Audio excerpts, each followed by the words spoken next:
I'm Rob Currie, and I'm a Batman fan going on maybe 50 years.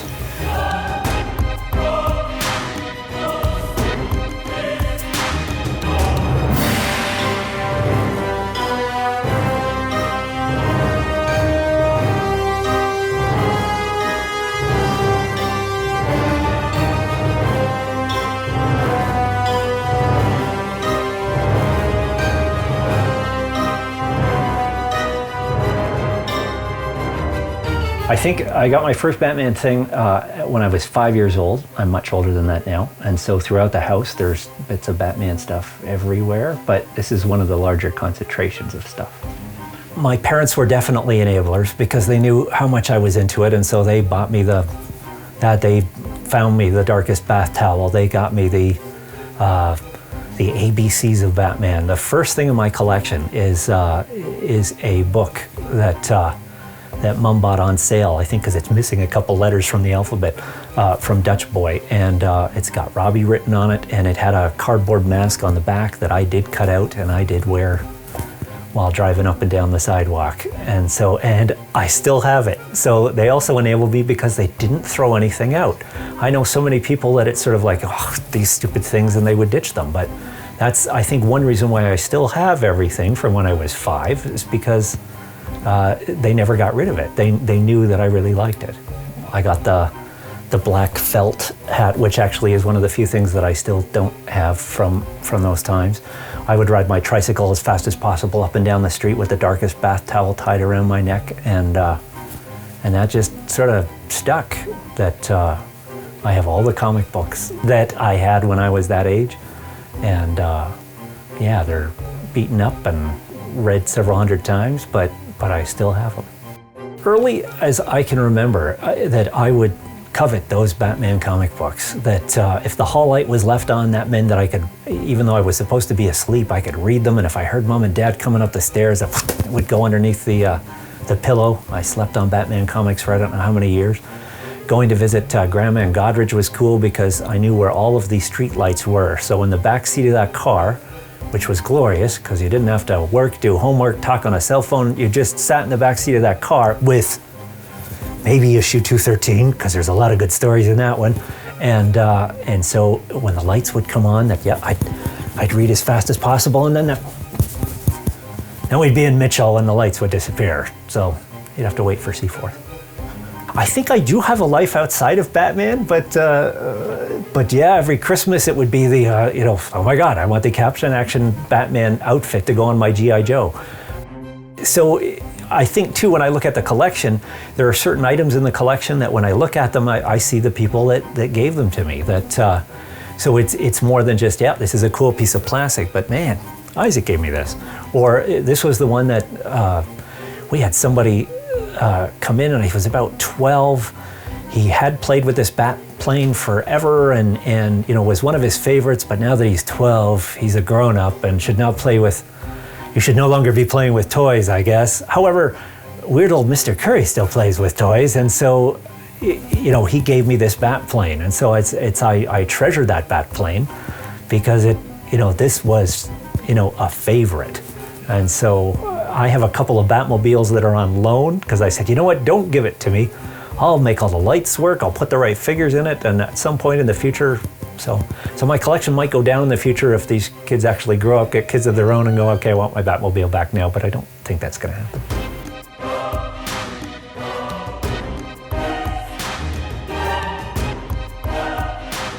I have no idea how many individual Batman pieces I have. I took down one wall recently, and it was about 350.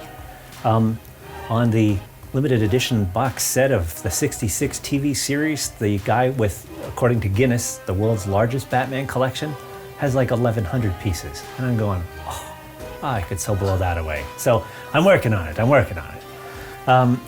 In this case, I guess, is some of the stuff that really, really appeals to me.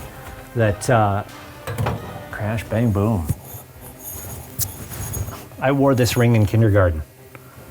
Doesn't quite fit now, but and actually you can see it next to a sterling silver one that somebody gave me, but that was one of the first things. I played with this Batmobile in my sandbox like crazy. This is the one where, hey look, the fire comes out the back, and it's even got the hook for the bat boat. I totally had both of those things. So, and then I totally scored. I got the bigger one, which and this is the first edition with the red on the tires, and it makes the bat phone sound and fires the missiles. It's even got a bat ram on the front that comes firing out when you hit the button. So I love it. One of my most treasured things in the collection, if the house was on fire, this might be one of the things that I grabbed to take out, is this statue that was given to me for my first Father's Day. And as a piece of art, it's an awesome thing that Randy Bowen did the sculpting of it, and just the cape alone is amazing. So this is a limited edition Batman statue. I think it's 1991 is when it came out. But I just think, in terms of art, I just think it's amazing. It's an amazing piece. And this was my first Father's Day present. This, very recently, I got for Father's Day, and this is from my son Lucas. And so that's why they're together. This is one of the statues from the Batman Black and White set. I think that because I like Batman so much, I never got rid of anything. And therefore, some of the stuff that you see around here, the ring that's behind me, I wore in kindergarten. And so, I held on to it. So I guess I was collecting it then. And yeah, reading another Batman story was totally cool. So at some point, when my kids got old enough, we stopped playing with the new Batman figures. So now I'm buying figures just because I think they're totally cool, or they're a certain artist or whatever else. And that, I don't know, that's somewhere in the last 15 years maybe is when it's sort of like, yep, I'm probably not going to play with that at all, even though it's really cool. Here's something that I had when I was this is a record for you younger kids. It was played on a turntable. It's a piece of plastic vinyl that actually had music on it, and so you would have to stream it by putting a needle on. I actually have two copies of the record. I have the mono version and the stereo one, and the music is just awful. One of the things that I was totally into as a kid was bubblegum cards. I have so many sets of cards. This is a re-release set. And do I have the full set of the originals? No, but I do have all the ones that I had. And I would trade an entire hockey team to get a Batman card that I didn't have before. And the first set was what they call the black bats, and then the next ones had puzzles on the back. So it was so cool to buy this set because I could finally see what the frickin' missing card was on the puzzle that I didn't have as a kid. A recent acquisition that I made was a partial set, and I gather this is from Holland, I think, or something like this. It says printed in England, but get a load of this. It's the same card set, but not the same size. The cards, it's the same artwork, the same stuff on the front and back, and but again, what an oddball thing. So I loved it. I had to have these because it was I had never seen them before, and a 1966 set, and just so weird. Some of the things that I look for to collect are the weirdest things going. I have some great knockoffs that are just horribly ugly that you can tell were totally unlicensed. I have this one car that's got such a variety of Batman periods stuck on it with words that there's like George Clooney with a star on some of the things to it. It's like, why is that there? But I bought it and I love it because it's so ugly. And so you could go just for like the weirdest stuff. I have a set of Batman dress shirt button covers. I have a Batman snorkel set. I have, the weirdest stuff. So I think that you could get into collecting just the oddball. So I try to collect everything, I guess. But I stopped. The good news is that you'll never get it all. It would be impossible, even if you are a Nicolas Cage or somebody with just gobs of money that wants every issue, that you won't get them. This is kind of cool because it's a Viewmaster, but of course with a Batman head on it. And oh yeah, is that ever cool? So The one that I'm looking in right now is a 1966 Viewmaster. It's like, oh, this is so cool. Can you see? Maybe. 4K, you should be able to. That particular set is from an original 66 Viewmaster set, and this one, what made it different was that it actually came with a little comic book that was for it, and it's the first Catwoman. The guy who enables me by saving my comic books at the comic book store grew up in Germany, and again was a huge Neal Adams fan, has all the original ones, including in German. So the first time he came to see the collection, brought me this.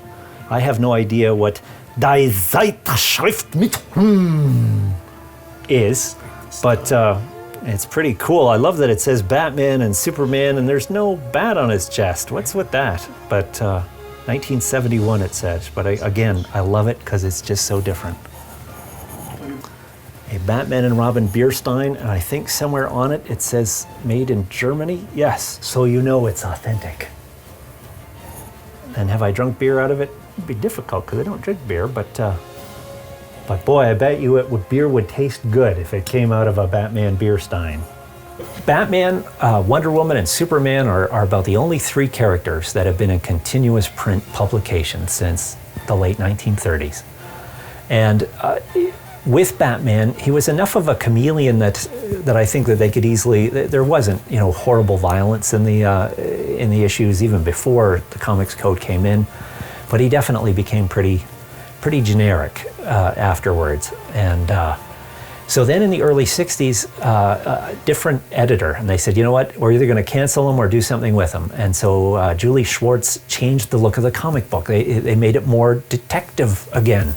And they got rid of Bat-Hound and Batgirl and Batwoman and Bat-Ape, and I'm not kidding. And so that was a great change. And so there was that for just a couple of years. And then some producer supposedly saw, I have the issue sitting there, the 171 with the Riddler on the cover, and thought, huh. So between those things, they thought, okay, let's do a TV show. So Adam West, Burt Ward. It runs for only 3 seasons, but it has been running continuously somewhere on the planet ever since. And that is when I got involved at about age 5, and this was the most amazing thing, particularly if you went over to Grandma's because they had color television, and the color of that show was just so amazing. The sets, everything was just so cool. When I watch them now, it's definitely a totally different vibe, but then it was just totally heroic. And it was so popular that they changed the comic books then to be more like that you had a lot more pows and bams and suckos on the comic books as well. And then it was over. And so a couple of writers and artists at the comics decided, you know what, let's make him a Dark Knight detective again. So in the early 70s, there was this change back to, now he's not during the day, he's at night. There are stories with vampires in them, because you can do that now because the code's been sort of rescinded, and so it's definitely almost a supernatural air to it. Neal Adams is the walking god of the Batman changeover, that he drew him so much more realistic, that the cape was just such an amazing, flowing, living entity. Here's a cover of Batman 200. This is the first time that Neal Adams' artwork appeared in the Batman title. And so he, coupled with a writer named Denny O'Neil, came up with just some amazing stories. And so this is one of the other issues. This is 251. They bring back the Joker, and the Joker is not a clown like he was in the 60s. He's murdering people. He's leaving them with Joker grins on their faces after they're dead, which is what he was doing in the 40s. And so this was definitely a landmark issue. And so there was different writers and artists through the 70s. So by the time you hit 1980, Batman was back to being a creature of the night. To approach Batman collecting, it's so cool because you could approach it as a kid. There are so many neat toys now that you could, if you were into toys and the artwork that's on the packages, that there's a ton of stuff that you could go after. You could go after certain periods of we talked about how Batman's changed over the years, that For some reason, I like going for go-go checks. I think I have all the Batman detective issues that had the little black and white checks on the top of the issue so that they would stand out in the newsstand. When I look at my collection, I'm amazed at the variation of industries involved. I have so many boxes of Batman Valentines. I have so many packages of Batman serviettes. Somebody said, hey, do you have a Batman toothbrush? I stopped counting after 10. I have one that's a Batmobile where you push the button and it opens. I have 4 different Batman electric toothbrushes. Probably more than that. You know, I have the little kids' travel folding Batman toothbrushes. Do I use Batman toothbrushes? Yes, I have. So you could go for Batman toiletries and there would be a ton of stuff to collect. You could go for just variant covers of Batman issues, and sadly now it's unusual when an issue comes out and it's got one cover only. And so I think that, and it could be worse. I could be into Star Wars, or worse, I could be into X-Men. But no, Batman is it, and there's just no end of stuff. Somebody recently gave this to Carol Ann to give to me. We get along because we support each other's questionable choices. I know that I married the right woman because not only did she buy me that Father's Day statue, but she was the one that suggested my starting bid on Batman #2 at an auction at a local comic book house. So even though I had a kid and mortgage payments and all this other stuff, I went to an auction and I bought this second issue of Batman, the summer 1940 issue. This would be about only the 4th or 5th appearance of Robin the Boy Wonder. It's the first time they call the jewel thief the Catwoman. It's the second appearance of the Joker. And it has a really cool Red Ryder BB gun ad on the back. So this is a real piece of treasure for another reason, isn't it? When I first saw it, I was confused because it has a 15-cent cover price. And in 1940, this should have been 10 cents. So I didn't know why. So, and yet it seemed to be legit, 1940, blah, blah, blah. I wound up buying it.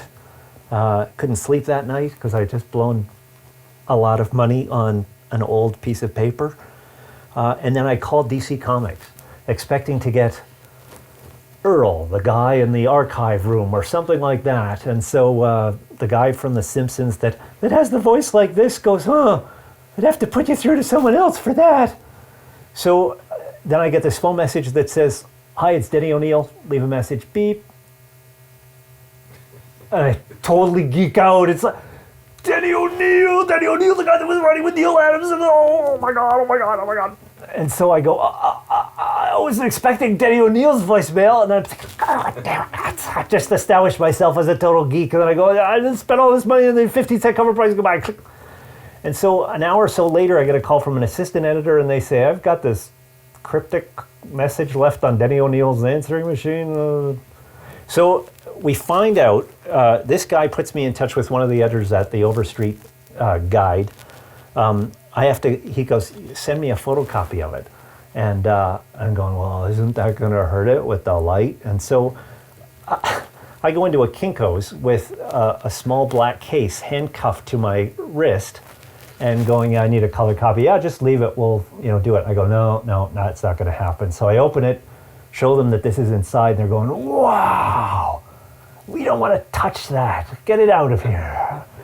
So we actually took it to a place that does blueprint duplication, and so had copies of the first page, inside cover, and this. We sent it to Overstreet because again they said, send me a photocopy because we might want to put it in the book. And I'm thinking, oh. So they decided that yes, this is a Canadian version of the 1940 #2 issue. That by #3. They changed it so that it said 10 cents or 15 cents in Canada, and they've been basically doing that ever since. But for the #2 issue, supposedly of Superman as well, that even though I don't think there is one that exists for a Superman, but that was the explanation of the 15 cents. So they changed the Overstreet Guide to say that there is a 15-cent cover known to exist, meaning a single cover. So I might have made a good investment on this sucker because it's supposedly the one and only 15-cent Batman #2 that exists. And how much is it worth? I don't know, but man, it's like when you marry the right woman and she actually suggests your opening bid and you get this one-of-a-kind thing, all the stuff that's in my collection you could have, somebody else could have it. There's tons of copies. There's, in some cases, millions of copies of some of the things in my collection. But this is the only thing in my collection that is truly one of a kind. I can't remember not liking Batman. And so it's always been that way. And sometimes I go, man, someday I'm going to wake up and go, boy, that was a stupid waste of time and money. But it hasn't happened yet. And I'm really excited about the next movie. I really enjoy reading the next issue. And I love it when I find that thing that just looks so totally stupid but has got ears on it.